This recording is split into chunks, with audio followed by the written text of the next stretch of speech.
Halo teman-teman, kembali lagi di kelas UI UX Design di modul 2.5. Kali ini saya akan sharing tentang empathy mapping. Nah, empathy mapping ini adalah salah satu cara untuk kita mengenal user kita gitu ya. Di samping kita membuat persona, kita membuat user journey mapping gitu. Apa sih empathy mapping itu gitu? Empathy mapping itu kita mencoba untuk memvisualisasikan apa yang user katakan, pikirkan, lakukan, dan rasakan. Nah, kira-kira mappingnya tuh seperti ini. Jadi di tengah-tengah ada 4 kuadran gitu ya. Apa yang dia katakan, apa yang dia pikirkan, lakukan, dan rasakan. Lalu mengapa menggunakan empathy mapping? Empathy mapping itu bisa menciptakan common ground dalam tim. Karena ini salah satu upaya kita gitu ya untuk mengenal user kita. Ini adalah menjadi salah satu upaya kita untuk kenal dengan user kita, dengan persona kita. Dan dengan adanya empathy mapping ini kita bisa ada common ground, ada satu landasan nih. Kalau misalnya kita ada bersama tim gitu ya. Jadi apapun produk yang dibuat, apapun strategi atau apapun ada peraturan atau ada lain sebagainya, itu baliknya ke sini. Apakah persona kita itu fit atau enggak? Apakah layanan atau produk yang kita buat itu bisa sesuai dengan persona kita? Kira-kira seperti itu.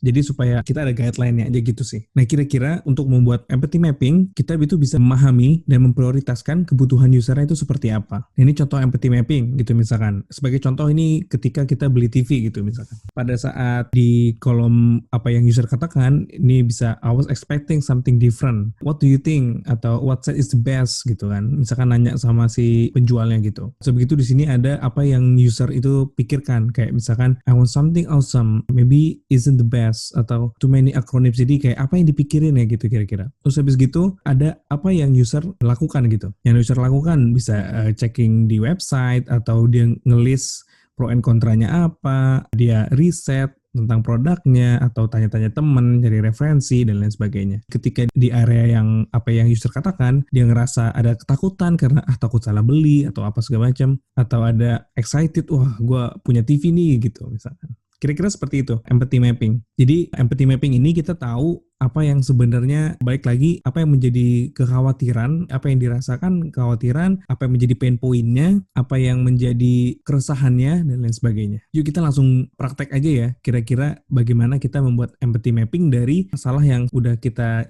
coba bikin case study-nya gitu di sesi-sesi sebelumnya. So, ini adalah empathy mapping yang udah saya buat. Ini sama konsepnya dan challenge-nya juga masih sama nih terkait backpacking gitu ya dari sesi sebelumnya. Again, untuk membuat ini kita juga harus interview, kita harus riset juga, kita harus tanya sama user yang sesungguhnya gitu ya. Supaya hasil empathy mapping ini atau produk yang nanti kita buat itu valid gitu. Sebagai contoh misalkan pada saat mencari tempat istirahat saat backpacking yang dikatakan misalkan, duh istirahat di mana ya? Atau duh istirahat di mana gitu misalkan. Terus begitu yang dipikirkan, apa tidur di teras rumah aja ya? Atau kayaknya nggak dapet deh ini tempat istirahat. Terus juga yang dia pikirin mungkin kira-kira orang percaya nggak ya kalau gue nginep di rumahnya gitu. Ini kan kekhawatirannya gitu. Lalu ada apa yang dilakukan sama si user ini? Yang pertama dia mungkin tanya orang-orang sekitar, terus minta izin ke yang punya rumah, terus lihat maps pemukiman sekitar tuh ada di mana aja. Terus apa yang dirasakan? Capek karena udah berdasarkan journey yang dari sesi sebelumnya, dia capek karena udah malam gitu, tapi harus tetap nyari tempat istirahat, tapi juga harus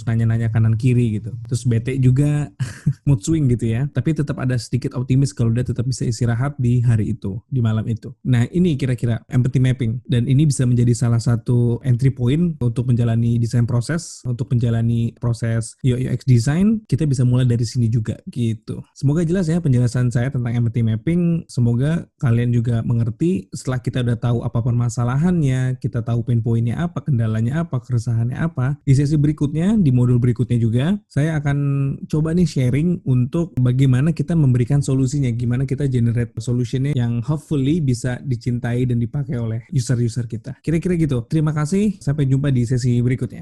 Bye-bye.